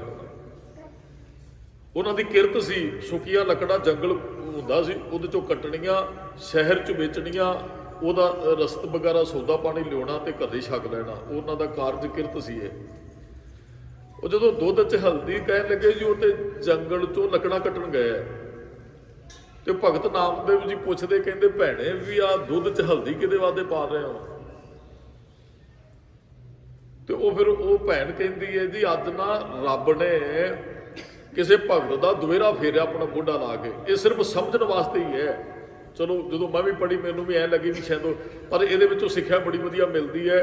ਕਹਿੰਦੇ ਜੀ ਉਹ ਭੈਣ ਕਹਿੰਦੀ ਵੀ ਰੱਬ ਨੇ ਅੱਜ ਕਿਸੇ ਦਾ ਦੋਹਰਾ ਫੇਰਿਆ ਮੋਢਾ ਲਾ ਕੇ, ਤੇ ਰੱਬ ਦੇ ਮੋਢੇ ਤੇ ਹੋ ਗਿਆ ਜ਼ਖਮ। ਰੱਬ ਕੋਈ ਇਨਸਾਨ ਨਹੀਂ ਹੈ, ਇਹ ਸੁਰਤ ਜ਼ਰੂਰ ਰੱਖਿਓ, ਪਰ ਰੱਬ ਤੁਹਾਡਾ ਕਾਰਜ ਕਰੇਗਾ ਉਹ ਕਿਸੇ ਦੇ ਰਾਹੀਂ ਕਰੇ। ਉਹਦੇ ਕੋਲ ਸ਼ਕਤੀ ਹੈ, ਉਹਦੇ ਕੋਲ ਪਾਵਰ ਹੈ, ਉਹ ਜੋ ਮਰਜ਼ੀ ਕਿਸੇ ਮਨੁੱਖ ਤੋਂ ਵੀ ਕਰਾ ਸਕਦਾ ਹੈ। ਉਹ ਇੱਕ ਆਪਣੀ ਪਾਵਰ ਦੇ ਨਾਲ ਵੀ, ਆਪਣੇ ਹੁਕਮ ਦੇ ਨਾਲ ਜੇ ਸ੍ਰਿਸ਼ਟੀ ਸਾਜ ਸਕਦਾ ਹੈ, ਇੱਕ ਹੁਕਮ ਨਾਲ ਜੋ ਕੁਝ ਚਾਹੇ ਉਹ ਕਰ ਸਕਦਾ ਹੈ। ਬਚਨ ਆਪਾਂ ਬਹੁਤ ਵਾਰੀ ਪੜ੍ਹੇ, ਸੇਵਕ ਕੋ ਨਿਕਟੀ ਹੋਏ ਦਿਖਾਵੇ, ਜਹ ਜਹ ਕਾਜ ਕਿਰਤ ਸੇਵਕ ਕੀ ਤਹਾਂ ਤਹਾਂ ਉੱਠ ਤਾਵੇ। ਉੱਥੇ ਉੱਥੇ ਉਹ ਜਾਂਦਾ ਹੈ ਜਿੱਥੇ ਜਿੱਥੇ ਕਾਜ ਕਿਰਤ ਸੇਵਕ ਕੀ। ਕਾਜ ਸੇਵਕ ਨੂੰ ਕਾਜ ਪੈਂਦਾ, ਕਿਰਤ ਹੈ ਸੇਵਕ ਦੀ, ਉਹਦੇ ਅੰਗ ਸੰਗ ਹੈ। ਰੱਬ ਦੂਰ ਨਹੀਂ ਹੈ। ਉਹ ਇੱਕ ਸਿਰਫ ਵੀ ਹੰਕਾਰ ਨਾ ਦੇ। ਕਹਿੰਦੇ ਜੀ ਰੱਬ ਨੇ ਦੁਵੇਰਾ ਫੇਰਿਆ ਤੇ ਰੱਬ ਦੇ ਮੋਢੇ ਤੇ ਹੋ ਗਿਆ ਜ਼ਖਮ, ਤੇ ਆਉਣ ਵਾਲੇ ਹੈ ਉਹਨਾਂ ਨੂੰ ਹਲਦੀ ਵਾਲਾ ਦੁੱਧ ਛਕਾਉਣਾ ਹੈ ਵੀ ਉਹਨਾਂ ਨੂੰ ਰਾਮ ਮਿਲੇਗਾ। ਉਹ ਭਗਤ ਨਾਮਦੇਵ ਬੜੇ ਹੈਰਾਨ ਹੋਏ, ਕਹਿਣ ਲੱਗੇ ਰੱਬ ਤੁਹਾਡੇ ਘਰੇ ਰਹਿੰਦਾ ਹੈ? ਕਹਿੰਦੇ ਹਾਂ। ਭਗਤ ਨਾਮਦੇਵ ਜੀ ਹੈਰਾਨ ਹੋਏ, ਕਹਿੰਦੇ ਮੇਰੇ ਵਾਸਤੇ ਤੇ ਉਹਨੇ ਮੋਢਾ ਹੀ ਦਿੱਤਾ, ਰਹਿੰਦਾ ਤੇ ਜਿਨ੍ਹਾਂ ਦੇ ਘਰੇ ਦਾ ਮਤਲਬ ਇਹ ਬੜੇ ਨਜ਼ਦੀਕੀ ਨੇ ਰੱਬ ਦੇ। ਫਿਰ ਭਗਤ ਨਾਮਦੇਵ ਜੀ ਦੇ ਮਨ 'ਚ ਇੱਕ ਵਿਚਾਰ ਆਈ ਵੀ ਜਿਨ੍ਹਾਂ ਦੇ ਘਰੇ ਰਹਿੰਦੇ ਵੇਖਿਆ ਇਹਨਾਂ ਦੀ ਸੁਰਤ ਕਿੰਨੀ ਉੱਚੀ ਹੈ, ਵਾਕਈ ਰਹਿੰਦਾ ਕਿ ਐਵੇਂ ਝੂਠ ਮਾਰਦੇ ਆ। ਕਹਿੰਦਾ ਜੀ ਠੀਕ ਹੈ। ਕਹਿੰਦਾ ਭੈਣੇ ਮੈਂ ਚਲੋ ਬਾਹਰ ਰੰਕੇ ਬੰਕੇ ਨੂੰ ਉੱਥੇ ਹੀ ਮਿਲ ਲਾਂਗਾ। ਉਹ ਬਾਹਰ ਆਇਆ ਜੀ। ਉਹਨੇ ਕੀ ਕੀਤਾ, ਉਹ ਭਗਤ ਨਾਮਦੇਵ ਜੀ ਕੋਲ ਇੱਕ ਤਾਕਤ ਸੀ। ਭਗਤ ਜਦੋਂ ਕੋਈ ਰੱਬ ਰੂਪ ਹੋ ਜਾਂਦਾ ਹੈ ਨਾ, ਉਹ ਫਿਰ ਜੋ ਚਾਹੇ ਕਰ। ਭਗਤ ਜੀ ਤੇ ਹੈਗੇ ਹੀ ਰੱਬ ਰੂਪ, ਕਿਉਂਕਿ ਤਾਂ ਹੀ ਤੇ ਬਾਣੀ ਗੁਰੂ ਅਰਜਨ ਸਾਹਿਬ ਜੀ ਨੇ ਗੁਰੂ ਗ੍ਰੰਥ ਸਾਹਿਬ 'ਚ ਲਿਖੀ ਹੈ। ਬੜੀ ਉੱਚੀ ਸੁਰਤ ਸੀ ਉਹਨਾਂ ਦੀ। ਉਹ ਜਦੋਂ ਉਹ ਰੰਗੇ ਬੰਕੇ ਨੂੰ ਮਿਲਣ ਗਏ, ਉਹਨਾਂ ਨੇ ਆਪਣੀ ਤਾਕਤ ਦੇ ਨਾਲ ਉਹ ਧਰਤੀ ਤੇ ਸੋਨਾ ਵਿਛਾ ਦਿੱਤਾ। ਕਹਿੰਦੇ ਵੇਖੀਏ ਸੁਰਤ ਉੱਚੀ ਹੈ ਕਿ ਨਹੀਂ। ਗੁਰੂ ਤੇਗ ਬਹਾਦਰ ਸਾਹਿਬ ਨੇ ਉਸ ਸ਼ਬਦ ਦੇ ਅੰਦਰ ਜੋਰ ਨਾਲ ਦੁੱਖ ਮੈਂ ਦੁੱਖ ਨਹੀਂ ਮੰਨਦੇ, ਦਾਸ ਬਹੁਤ ਵਾਰੀ ਬੇਨਤੀ ਕਰਦਾ ਘਰੇ ਪੜਿਓ ਜਾ ਕੇ, 19 ਲੱਛਣਾਂ ਦੀ ਗੱਲ ਕੀਤੀ ਹੈ ਵੀ 19 ਜਿਹਦੇ ਚ ਗੁਣ ਨੇ ਉਹ ਰੱਬ ਰੂਪ ਹੋ ਜਾਂਦੇ। ਸੋ ਮੂਰਤ ਭਗਵਾਨ ਹੈ ਜਾਂ ਮੁਕਤ ਨਾਦ ਹੈ, ਉਹ ਨਰ ਮੁਕਤ ਹੈ। ਜਦੋਂ ਉਹਨੇ ਅੱਗੇ ਸੋਨਾ ਰੱਖ ਦਿੱਤਾ ਨਾ, ਤੇ ਐ ਸੀ ਵੀ ਜੇ ਤੇ ਲਾਲਚ ਲੋਭ ਆ ਗਿਆ, ਲੋਭੀ ਬੰਦਾ ਰੱਬ ਦੇ ਨੇੜੇ ਨਹੀਂ ਹੋ ਸਕਦਾ। ਕੰਚਨ ਲੋਹ ਸਮਾਨ, ਮਿੱਟੀ ਨੂੰ ਮਿੱਟੀ ਮੰਨਦੇ ਨੇ, ਸੋਨੇ ਨੂੰ ਸੋਨਾ, ਜਾਂ ਸੋਨੇ ਨੂੰ ਸੋਨਾ, ਮਿੱਟੀ ਨੂੰ ਮਿੱਟੀ। ਉਹ ਜਦੋਂ ਸੋਨਾ ਵਿਛਿਆ ਨਾ, ਇੱਕ ਭਰਾ ਨੇ ਪੰਡ ਰੱਖੀ ਤੇ ਉਹ ਜਿੱਥੇ ਸੋਨਾ ਸੀ ਨਾ, ਬੁੱਕ ਮਿੱਟੀ ਦੇ ਭਰ ਕੇ ਨਾ ਉਹ ਸੋਨੇ ਦੇ ਉੱਪਰ ਪਾਉਣ ਲੱਗ ਪਿਆ। ਉਹਨੇ ਜਦੋਂ ਪਿਛਲਾ ਭਰਾ ਆ ਗਿਆ, ਕਹਿੰਦਾ ਭਰਾ ਜੀ ਕੀ ਕਰਦੇ ਹੋ, ਪੰਡ ਸਾਈਡ ਤੇ ਰੱਖੀਏ। ਕਹਿੰਦਾ ਜੀ ਇੱਥੇ ਸਪਣੀ ਸੀ ਤੇ ਉਹਨੂੰ ਢੱਕ ਰਿਹਾ ਸਾਂ, ਮੇਰੇ ਭਰਾ ਨੂੰ ਕਿਤੇ ਡੰਗ ਨਾ ਮਾਰਦੇ। ਉਹਨੇ ਸਪਣੀ ਸੋਨੇ ਨੂੰ ਕਿਹਾ, ਮਾਇਆ ਨੂੰ ਕਿਹਾ। ਸੋਨਾ ਮਾਇਆ ਹੀ ਤੇ ਹੈ, ਮਾਇਆ ਕੱਲਾ ਰੁਪਈਏ ਨਹੀਂ ਹੈ, ਕਰੰਸੀ ਨਹੀਂ ਹੈ। ਮਾਇਆ ਜਿਤ ਹਰ ਵਿਸਰੈ, ਮੋਹ ਉਪਜੈ ਭਾਉ ਦੂਜਾ ਲਾਇਆ। ਉਹ ਚੀਜ਼ ਮਾਇਆ ਹੈ ਜਿਹੜੀ ਸਾਨੂੰ ਰੱਬ ਨਾਲੋਂ ਦੂਰ ਕਰ ਦਿੰਦੀ ਹੈ। ਤੁਸੀਂ ਰੋਜ਼ ਨਿਤਨੇਮ ਕਰਦੇ ਹੋ, ਤੁਹਾਨੂੰ ਕੋਈ ਇਹੋ ਜਿਹਾ ਕੰਮ ਪਏਗਾ ਜਾਂ ਕੁਝ ਵੀ ਤੁਸੀਂ ਅੱਜ ਨਿਤਨੇਮ ਨਹੀਂ ਕਰ ਸਕੇ, ਜਿਹਦੇ ਕਰਕੇ ਤੁਸੀਂ ਨਿਤਨੇਮ ਨਹੀਂ ਕਰ ਸਕੇ, ਉਹ ਮਾਇਆ ਹੈ। ਤੁਸੀਂ ਗੁਰਦੁਆਰੇ ਨਹੀਂ ਆ ਸਕੇ, ਉਹ ਮਾਇਆ ਹੈ। ਜਿਹਦੇ ਕਰਕੇ ਨਹੀਂ ਆ ਸਕੇ, ਮਾਇਆ ਕੋਈ ਕੱਲੀ ਕਰੰਸੀ ਨਹੀਂ ਹੈ, ਧਨ ਨਹੀਂ ਹੈ। ਮਹਾਰਾਜ ਕਹਿੰਦੇ ਰੱਬ ਨੂੰ ਭੁੱਲ ਜਗੇ, ਦੂਰ ਹੋ ਜਗੇ, ਉਹ ਮਾਇਆ ਹੈ। ਜਿਤ ਹਰ ਵਿਸਰੈ। ਉਹ ਕਹਿੰਦਾ ਜੀ ਸਪਣੀ, ਮਹਾਰਾਜ ਨੇ ਕਿਹਾ ਨਾ, ਮਾਇਆ ਹੋਈ ਨਾਗਣੀ ਜਗਤ ਰਹੀ ਲਪਟਾਏ। ਜਗਤ ਨੂੰ ਢੱਗ ਮਾਰ ਦਿੰਦੀ ਹੈ। ਵਿਣ ਮਾਇਆ ਮਮਤਾ ਮੋਹਣੀ, ਜਿਨ ਵਿਣ ਦੰਤਾਂ ਜਗ, ਬਿਨਾਂ ਦੰਦਾਂ ਤੋਂ। ਉਹ ਸਮਝਿਆ ਨਹੀਂ। ਕਹਿੰਦਾ ਜੀ ਸਪਣੀ ਮਿੱਟੀ ਨਾਲ, ਕਹਿੰਦੇ ਜੀ ਸੋਨਾ ਸੀ ਵੀਰ ਜੀ। ਰੰਕਾ ਆਪਣੇ ਭਰਾ ਬੰਕੇ ਨੂੰ ਕਹਿੰਦਾ, ਮੈਂ ਕੱਜ ਰਿਹਾ ਸਾਂ ਵੀ ਮੈਂ ਤੈਨੂੰ ਮਿੱਟੀ ਦੀ ਬਰਾਬਰੀ ਜਾਣਦਾ, ਮੇਰਾ ਭਰਾ ਪਿੱਛੇ ਆ ਰਿਹਾ, ਮਨ ਦਾ ਕੋਈ ਪਤਾ ਨਹੀਂ ਹੈ। ਕਬ ਹੂੰ ਜੀੜਾ ਊਬ ਚੜਤ ਹੈ, ਕਬ ਹੂੰ ਜਾਏ ਪਿਆਲੇ। ਲੋਭੀ ਜੀੜਾ ਥਿਰ ਨਾ ਰਹਿਤ ਹੈ, ਚਾਰੇ ਕੁੰਟਾਂ। ਅਸੀਂ ਲੋਭੀ ਹੈ ਨਾ, ਸਾਡਾ ਮਨ ਇੱਕੋ ਜਿਹਾ ਨਹੀਂ ਜੇ ਰਹਿੰਦਾ। ਜਿਨ੍ਹਾਂ ਦੀ ਅਵਸਥਾ ਹੈ ਉਹ ਇੱਕੋ ਜਿਹੇ ਰਹਿੰਦੇ ਨੇ, ਜਿੱਥੇ ਮਰਜ਼ੀ ਵਿਚਰਨਾ। ਸਾਡਾ ਮਨ ਇੱਕੋ ਜਿਹਾ ਨਹੀਂ ਹੈ। ਉਹ ਸਾਡੀ ਤੇ ਅਵਸਥਾ ਹੈ, ਕੋਈ ਬੰਦਾ ਨਾ, ਉਹਨੂੰ ਰਸਤੇ 'ਚ ਤੁਰਿਆ ਜਾਂਦਿਆਂ ਪਰਸ ਮਿਲ ਗਿਆ ਜੀ। ਉਹ ਪਰਸ ਦੇ ਵਿੱਚ ਸੀ ਪੈਸੇ, ਉਹ ਵਿੱਚ ਉਹਦੇ ਉਹ ਡਾਕੂਮੈਂਟ ਵੀ, ਉਹਨੇ ਪਿੰਡ ਦਾ ਨਾਮ ਪੜ੍ਹਿਆ, ਕੋਈ ਆਧਾਰ ਕਾਰਡ ਹੋਏਗਾ, ਕੋਈ ਵੋਟ ਕਾਰਡ ਹੋਏਗਾ, ਉਹਨੇ ਪੜ੍ਹਿਆ ਤੇ ਪੈਸੇ ਕਾਫੀ ਜ਼ਿਆਦਾ। ਫਿਰ ਪਹਿਲਾਂ ਤੇ ਮਨ ਬੇਈਮਾਨ ਹੋ ਗਿਆ ਵੀ ਆਪਾਂ ਉਹਨੂੰ ਕਿਹੜਾ ਕਿਸੇ ਨੇ ਵੇਖਿਆ ਵੀ ਆਪਾਂ ਜੇਬ 'ਚ, ਉਹਨੇ ਜੇਬ 'ਚ ਪਾ ਲਏ। ਪਹਿਲਾਂ ਤੇ ਮਨ ਹੋ ਗਿਆ ਲੋਭੀ। ਫਿਰ ਉਹਦੀ ਸੁਰਤ 'ਚ ਆਇਆ ਵੀ ਕੀ ਪਤਾ ਇਹਨਾਂ ਦੇ ਘਰੇ ਕੋਈ ਬਿਮਾਰ ਬੰਦਾ ਪਿਆ ਹੋਵੇ, ਕੋਈ ਪੈਸਾ ਵਿਚਾਰਾ ਆੜਤੀਏ ਤੋਂ ਕੋਈ ਲੈ ਕੇ ਆਇਆ ਹੋਵੇ, ਕੋਈ ਵਿਆਜ ਤੇ ਪੈਸੇ। ਉਹ ਮਨ ਫਿਰ ਦੂਸਰੇ ਪਾਸੇ ਨੂੰ ਹੋ ਗਿਆ। ਸਾਡਾ ਮਨ ਬਦਲਦਾ ਹੈ, ਇੱਕ ਸਕਿੰਟ, ਇੱਕ ਕਦਮ ਪੁੱਟੋ ਮਨ ਬਦਲਦਾ ਹੈ। ਉਹ ਫਿਰ ਦਇਆ ਵੀ ਆ ਗਈ। ਪਹਿਲਾਂ ਲੋਭ ਆਇਆ, ਜੇਬ 'ਚ ਪਾ ਲਏ, ਫਿਰ ਦਇਆ ਆ ਗਈ। ਉਹ ਜਾਂਦਾ, ਉਹਨੇ ਡਰੈਸ ਪੜਿਆ, ਉਹਨਾਂ ਦੇ ਘਰੇ ਚਲਾ ਗਿਆ। ਕਹਿੰਦਾ ਜੀ ਉਹ ਪਰਸ ਉਹਨੇ ਵਾਪਸ ਕਰ ਦਿੱਤਾ। ਕਹਿੰਦਾ ਜੀ ਪਰਸ, ਉਹ ਜਿਹੜੇ ਘਰ ਉਹ ਭਾਈ ਸਾਹਿਬ ਜੀ ਦਾ ਪਰਸ ਡਿੱਗਾ, ਉਹ ਘਰੇ ਨਹੀਂ ਸੀ, ਬੀਬੀਆਂ ਘਰੇ ਹਨ। ਉਹ ਕਹਿੰਦੀਆਂ ਵੀਰ ਜੀ ਚਲੋ ਤੁਹਾਡਾ ਧੰਨਵਾਦ ਬਹੁਤ ਬਹੁਤ, ਉਹ ਸਰਦਾਰ ਜੀ ਤੇ ਘਰੋਂ ਗਏ ਨੇ, ਹਜੇ ਆਏ ਨੇ, ਤੁਸੀਂ ਪਰਸ ਦੇ ਕੇ ਚੱਲੇ ਹੋ, ਤੁਹਾਡਾ ਬਹੁਤ ਧੰਨਵਾਦ। ਉਹ ਬੀਬੀਆਂ ਕਹਿੰਦੀਆਂ ਵੀਰ ਜੀ ਚਾਹ ਪੀ ਕੇ ਜਾਇਓ। ਉਹ ਕਹਿੰਦਾ ਨਹੀਂ ਭੈਣੇ, ਚਲੋ ਸਰਦਾਰ ਜੀ ਹੁੰਦੇ ਤੇ ਚਾਹ ਪੀਂਦੇ ਹੋ। ਨਹੀਂ, ਉਹ ਕਹਿੰਦੇ ਨਹੀਂ ਜੀ ਤੁਹਾਡਾ ਬੜਾ ਆਸਾਨ, ਸਾਡੇ ਡਾਕੂਮੈਂਟ ਸਾਨੂੰ, ਪੈਸੇ ਸਾਨੂੰ ਤੁਸੀਂ ਦੇ ਕੇ ਚੱਲੋ, ਨੇ ਚਾਹ ਦੇ ਪੀਓ। ਉਹ ਚਾਹ ਪੀਣ ਲੱਗਾ। ਚਲੋ ਹੁਣ ਬੀਬੀਆਂ ਨਹੀਂ ਕਦੀ ਵਾਰੀ ਮਨੁੱਖ ਦੇ ਕੋਲ ਬਹਿੰਦੀਆਂ, ਉਹਨਾਂ ਨੇ ਚਾਹ ਫੜਾਤੀ, ਡਰਾਇੰਗ ਰੂਮ 'ਚ ਬਹਿ ਗਿਆ। ਉਹ ਜਦੋਂ ਉਹਨੇ ਚਾਹ ਪੀਤੀ ਨਾ, ਉਹਦੇ ਕੱਪ ਵੱਲ ਉਹਦਾ ਧਿਆਨ, ਕੱਪ ਬੜਾ ਸੋਹਣਾ ਸੀ ਜਿਹਦੇ ਚਾਹ ਲਿਆਂਦੀ, ਜਾਣ ਲੱਗਾ ਬੀਬੀਆਂ ਕੋਲ, ਉਹ ਕੱਪ ਜੇਬ 'ਚ ਪਾ ਕੇ ਲੈ ਗਿਆ। ਅਵਸਥਾ ਬਦਲੀ ਨਾ, ਕੱਪ ਤੇ ਮਨ ਬੇਈਮਾਨ ਹੋ ਗਿਆ, ਪੈਸੇ ਵਾਪਸ ਦੇਣ ਆਇਆ। ਪਹਿਲਾਂ ਤੇ ਲੋਭ ਆ ਗਿਆ, ਪੈਸੇ ਪਾ ਲਏ ਜੇਬ 'ਚ। ਗੁਰੂ ਗ੍ਰੰਥ ਸਾਹਿਬ ਜੀ ਕਹਿੰਦੇ ਕਬ ਹੂੰ ਜੀੜਾ ਊਬ ਚੜਤ ਹੈ। ਊਬ ਦਾ ਅਰਥ ਬੜਾ ਉੱਚਾ, ਧਰਮਾਤਮਾ, ਦਇਆ ਕਰ ਜਾਂਦਾ ਬੰਦਾ। ਕਬ ਹੂੰ ਜਾਏ ਪਿਆਲੇ, ਡਿੱਗਣ ਲੱਗਾ ਵੀ ਇੱਕ ਸਕਿੰਟ ਨਹੀਂ ਜੇ ਲਾਉਂਦਾ। ਕਬ ਹੂੰ ਜਾਏ ਪਿਆਲੇ, ਲੋਭੀ ਜੀੜਾ ਥਿਰ ਨਾ ਰਹਿਤ ਹੈ। ਲੋਭੀ ਮਨ ਇੱਕੋ ਜਿਹਾ ਨਹੀਂ ਜੇ ਰਹਿੰਦਾ। ਚਾਰੇ ਕੁੰਟਾਂ ਭਾਲੇ, ਕਹਿੰਦੇ ਚਾਰੇ ਕੁੰਟਾਂ ਭਾਲੇ, ਚਾਰਾਂ ਕੁੰਡਾਂ 'ਚ ਦੌੜਦਾ। ਉਹ ਰੰਕਾ ਬੰਕੇ ਨੂੰ ਕਹਿੰਦਾ ਵੀ ਮੈਂ ਉਹ ਸੋਨੇ ਦੇ ਉੱਪਰ ਮਿੱਟੀ ਪਾ ਰਿਹਾ ਸਾਂ, ਕਿਤੇ ਮੇਰੇ ਭਰਾ ਦੇ ਅੰਦਰ ਲੋਭ ਨਾ ਆ ਜੇ। ਤੇ ਦੂਸਰਾ ਉਹਨੂੰ ਆਪਣੀ ਬੁੱਕਲ 'ਚ ਲੈ ਕੇ ਕਹਿਣ ਲੱਗਾ, ਵੀਰ ਜੀ ਜਿੰਨਾ ਚਿਰ ਮਿੱਟੀ ਪਾਉਂਦਿਆਂ ਨੂੰ ਹੋ ਗਿਆ ਉਹਨਾਂ ਚਿਰ ਰੱਬ ਨਾਲੋਂ ਟੁੱਟ ਕੇ ਮਨ ਤੁਹਾਡਾ ਸੋਨੇ ਨਾਲ ਹੀ ਜੁੜਿਆ ਰਿਹਾ। ਮੇਰੀਆਂ ਨਜ਼ਰਾਂ 'ਚ ਮਿੱਟੀ ਦੇ ਸਮਾਨ ਹੈ। ਉਹ ਫਿਰ ਅੱਲਾ ਅੱਲਾ ਵਾਹਿਗੁਰੂ ਵਾਹਿਗੁਰੂ ਕਰਦੇ ਹੋ ਆਪਣੇ ਘਰ ਨੂੰ ਆ ਜਾਂਦੇ ਹੈ। ਭਗਤ ਨਾਮਦੇਵ ਜੀ ਵੀ ਉਹਨਾਂ ਨੂੰ ਨਮਸਕਾਰ ਕਰਦਾ ਹੈ, ਕਹਿੰਦਾ ਭਗਤ ਨਾਮਦੇਵ ਜੀ ਦੀ ਸੁਰਤ ਸੀ ਇਹੋ ਜੀ, ਤਾਂ ਹੀ ਰੱਬ ਨੇ ਤੇ ਮਦਦ ਕੀਤੀ। ਕਹਿਣ ਦਾ ਭਾਵ ਹੈ ਵੀ ਜਿਹਦੇ ਅੰਦਰ ਲੋਭ ਨਹੀਂ ਹੈ। ਕੱਲ ਗੁਰੂ ਸਾਹਿਬ ਨੇ ਇਹੀ ਗੱਲ ਕਹੀ ਸੀ, ਲੋਭ ਮੋਹ ਅਭਿਮਾਨ ਪਰਸੇ ਨਹੀਂ, ਜਿਹਨੂੰ ਪਰਸਦੇ ਨਹੀਂ ਹੈ। ਹੁਣ ਸਾਡੀ ਅਵਸਥਾ, ਅਸੀਂ ਬੇਈਮਾਨ, ਹਰੇਕ ਬੰਦਾ ਕਿਸੇ ਨਾ ਕਿਸੇ ਨਾਲ ਬੇਈਮਾਨੀ ਕਰਦਾ। ਇੱਥੋਂ ਤੱਕ ਆਪਣੇ ਭਰਾਵਾਂ ਨਾਲ, ਪੁੱਤਰਾਂ ਨਾਲ ਵੀ, ਦੂਸਰਿਆਂ ਤੀਸਰਿਆਂ ਨਾਲ। ਹਜੇ 100 ਮੂਰਤ ਭਗਵਾਨ ਤੇ ਬਣਨਾ ਬੜੀ ਦੂਰ ਦੀ ਗੱਲ ਹੈ। ਕੰਚਨ ਮਾਟੀ, ਮਹਾਰਾਜ ਨੇ ਕਿਹਾ ਵੀ ਰੱਬ ਉਦਨ ਮਿਲੇਗਾ ਜਦੋਂ ਸੋਨਾ ਵੀ ਮਿੱਟੀ ਦੀ ਤਰ੍ਹਾਂ ਲੱਗਿਆ। ਅਸੀਂ ਮਿੱਟੀ ਵੇਚ ਕੇ ਵੀ ਸੋਨਾ ਇਕੱਠਾ ਕਰਦੇ ਹਾਂ, ਅਸੀਂ ਕਦੋਂ ਰੱਬ ਨੂੰ ਮਿਲਾਂਗੇ? ਮੈਨੂੰ ਨਾ ਗੱਲ ਯਾਦ ਹੈ, 5-6 ਸਾਲ ਹੋ ਗਏ ਮੈਂ ਨਾ ਵਜੀਦਪੁਰ ਪਰਲੇ ਪਿੰਡ ਗਿਆ। ਉਹ ਉਦੋਂ ਕਾਕਾ ਨਾ ਤਬਲਾ ਵਜਾਉਂਦਾ ਹੁੰਦਾ ਸੀ ਮੇਰੇ ਨਾਲ, ਤੇ ਹੁਣ ਉਹ ਦਿੱਲੀ ਚਲਾ ਗਿਆ, ਉਹਨਾਂ ਦੇ ਘਰੇ ਗਿਆ। ਉਹ ਕਿਸੇ ਨੇ ਤੂੜੀ ਦੀ ਟਰਾਲੀ ਲਵਾਈ ਤੇ ਉਹਦੇ 'ਚ ਮਿੱਟੀ ਕਿਤੇ ਪਾ ਕੇ ਦੇ ਕੇ, ਵੇਟ ਜ਼ਿਆਦਾ ਬਣੇਗਾ ਵੀ, ਵੇਟ ਵਾਸਤੇ ਵੀ ਇੰਨਾ ਵੇਟ ਹੈ ਟਰਾਲੀ ਦਾ। ਉਹ ਨਾਲੇ ਤੇ ਉਹ ਲਵਾਏ ਦੇ ਨਾਲੇ ਉਹ ਕਹਿ ਰਹੇ ਸਾਨੂੰ ਉੱਥੇ ਵੀ, ਆ ਵੇਖੋ ਅਸੀਂ ਮਿੱਟੀ ਵੇਚ ਕੇ ਸੋਨਾ ਇਕੱਠਾ ਕਰਨਾ ਚਾਹੁੰਦੇ ਹਾਂ। ਰੱਬ ਉਦਨ ਮਿਲਣਾ ਜਦੋਂ ਸੋਨਾ ਵੀ ਸਾਨੂੰ ਮਿੱਟੀ ਵਰਗਾ ਲੱਗੇਗਾ।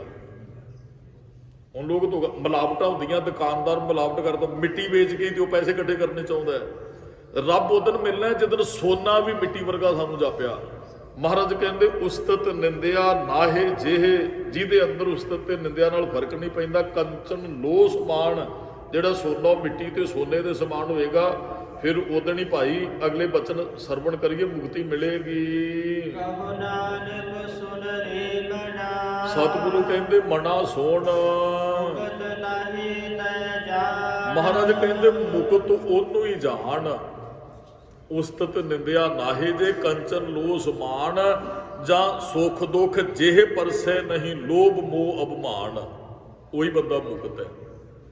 ਗੁਰਮੁਖ ਪਰੋ ਇੱਕ ਹੁੰਦਾ ਸਰੀਰਕ ਤੌਰ ਤੇ ਮੁਕਤ ਹੋਣਾ।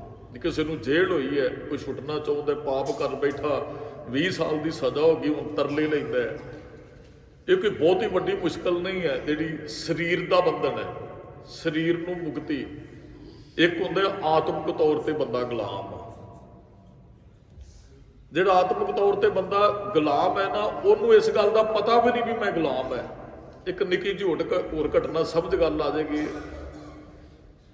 ਇੱਕ ਕਿਤੇ ਸਾਧੂ ਜੰਗਲ 'ਚ ਫਿਰਦਾ ਫਿਰਦਾ ਇੱਕ ਨਗਰ 'ਚ ਚਲਾ ਜਾਂਦਾ ਹੈ। ਉਹ ਸਾਹਮਣੇ ਰਾਜੇ ਦਾ ਕਿਤੇ ਮਹਿਲ ਸੀ, ਤੇ ਉਹ ਮਹਾਂਪੁਰਖ ਰਾਤ ਨੂੰ ਅੰਮ੍ਰਿਤ ਵੇਲਾ ਤੇ ਉਹਦੇ ਕੰਨਾਂ 'ਚ ਆਵਾਜ਼ ਪਈ, ਮੁਕਤੀ ਮੁਕਤੀ ਮੁਕਤੀ, ਬੜੀ ਬੜੀ ਤਰਲੇ ਜੇ ਵਾਲੀ ਆਵਾਜ਼। ਉਹ ਮਹਾਂਪੁਰਖ ਕਹਿੰਦੇ ਵੇਖਦੇ ਵੀ ਕਿਧਰੋਂ ਵੀ ਕੋਈ ਬੜੇ ਦੁੱਖ 'ਚ ਲੱਗਦਾ, ਆਵਾਜ਼ ਹੀ ਉਹੋ ਜਿਹੀ ਹੈ। ਨੇੜੇ ਗਏ, ਤੋਤਾ ਤੁਰਲਾ ਰਿਹਾ ਸੀ ਜੀ ਮੁਕਤੀ, ਕਿਉਂਕਿ ਪਿੰਜਰੇ 'ਚ ਬੰਦ ਸੀ ਤੋਤਾ।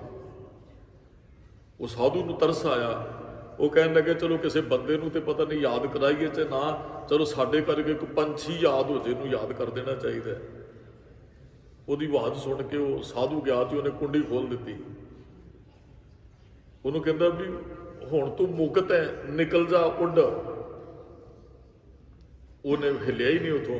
ਉਹ ਕਹਿੰਦਾ ਪਿੰਜਰੇ ਦਾ ਬੂਹਾ ਖੁੱਲ੍ਹਾ ਹੈ। ਵੀ ਉਹਨੂੰ ਐਂ ਲੱਗਾ ਵੀ ਚਲੋ ਵੀ ਇਹਨੂੰ ਹੁਣ ਕਿੰਨਾ ਚਿਰ ਕੈਦ ਹੋਏ ਨੂੰ ਇਹਨੂੰ ਪਤਾ ਹੀ ਨਹੀਂ ਲੱਗਾ ਹੋਣਾ ਵੀ ਦਰਵਾਜ਼ਾ ਖੁੱਲ੍ਹਾ ਹੈ। ਚਲੋ ਉਹਨੇ ਉਹ ਆਂਦਾ ਵੀ ਇਹਨੂੰ ਬਾਹਰ ਕੱਢ ਦੇਣਾ ਚਾਹੀਦਾ। ਉਹਨੇ ਹੱਥ ਪਾਇਆ ਤੇ ਜਦੋਂ ਫੜਨ ਲੱਗਾ ਨਾ ਤੋਤੇ ਨੂੰ, ਉਹ ਸਾਧੂ ਤੇ ਤੋਤੇ ਨੇ ਆਪਣੇ ਜਿਹੜੀ ਉਹ ਪਹੁੰਚੇ ਸਨ ਉਹ ਸੀਖਾਂ 'ਚ ਡਾਲੇ, ਵੀ ਉਹ ਨਿਕਲਣਾ ਹੀ ਨਹੀਂ ਚਾਹੁੰਦਾ ਵਿੱਚੋਂ। ਉਹਨੇ ਪਹੁੰਚੇ ਸੀਖਾਂ 'ਚ ਡਾਲੇ। ਉਹ ਫਿਰ ਵੀ ਕਹਿੰਦਾ ਚਲੋ ਇਹਨੂੰ ਪਤਾ ਨਹੀਂ ਸੱਤਿਆ ਨਹੀਂ। ਉਹ ਫਿਰ ਵੀ ਉਹਨੇ ਉਹਨੂੰ ਖਿੱਚਿਆ ਕਿਸੇ ਤਰੀਕੇ ਨਾਲ, ਉਹਨੇ ਬਾਹਰ ਕੱਢ ਦਿੱਤਾ, ਉਹਦੇ 'ਚੋਂ ਪਿੰਜਰੇ 'ਚੋਂ ਬਾਹਰ ਕੱਢ, ਉਹਨੇ ਬਾਹਰ ਰੱਖ ਦਿੱਤਾ। ਕਹਿੰਦਾ ਹੁਣ ਤੂੰ ਯਾਦ ਹੈ, ਯਾਦ। ਉਹ ਸਾਧੂ ਤੇ ਅੱਗੇ ਚਲਾ ਗਿਆ ਵੀ ਚਲੋ ਇਹ ਹੁਣ ਤਾਂ ਉੱਡੀ ਜਾਏਗਾ। ਹੋਇਆ ਕੀ ਵੀ ਉਹ ਤੋਤਾ ਫਿਰ ਉੱਥੋਂ ਉੱਡਿਆ, ਉਹ ਫਿਰ ਪਿੰਜਰੇ 'ਚ ਚਲਾ ਗਿਆ। ਸਾਧੂ ਵਾਪਸ ਆਇਆ, ਉਹ ਫਿਰ ਉੱਥੋਂ ਆਵਾਜ਼ ਆ ਰਹੀ ਹੈ ਮੁਕਤੀ ਮੁਕਤੀ ਮੁਕਤੀ। ਉਹ ਤੋਤਾ ਫਿਰ ਦਰਵਾਜ਼ਾ ਖੁੱਲ੍ਹਾ ਹੈ, ਤੋਤਾ ਪਿੰਜਰੇ 'ਚ ਹੈ, ਉਹ ਫਿਰ ਮੁਕਤੀ ਮੁਕਤੀ। ਉਹ ਸਾਧੂ ਮੱਥੇ ਤੇ ਹੱਥ ਮਾਰਦਾ ਹੈ, ਕਹਿੰਦਾ ਵੀ ਇਹਨੇ ਸੁਣਿਆ ਹੀ ਹੈ ਕਿਸੇ ਤੋਂ ਮੁਕਤੀ ਚਾਹੀਦੀ, ਇਹਨੂੰ ਪਤਾ ਨਹੀਂ ਹੈ ਮੁਕਤੀ ਕੀ ਹੁੰਦੀ ਹੈ। ਅਸੀਂ ਸੁਣਿਆ ਹੈ ਵੀ ਮੁਕਤ ਹੋਣਾ ਹੈ, ਸਾਨੂੰ ਪਤਾ ਨਹੀਂ ਮੁਕਤੀ ਹੈ ਕੀ ਹੈ। ਸਾਡੀ ਵੀ ਹਾਲਤ ਉਹੀ ਹੈ। ਸ਼ਬਦ ਹੈ ਲੱਖ ਖੁਸ਼ੀਆਂ ਪਾਤਸ਼ਾਹੀਆਂ, ਜੇ ਸਤਿਗੁਰ ਨਦਰ ਕਰੇ। ਸ਼ਬਦ ਪਤਾ ਹੀ ਕੌਣ ਪੜ੍ਹਾ ਰਿਹਾ? ਜਿਹੜਾ ਬਹੁਤ ਦੁਖੀ ਹੈ।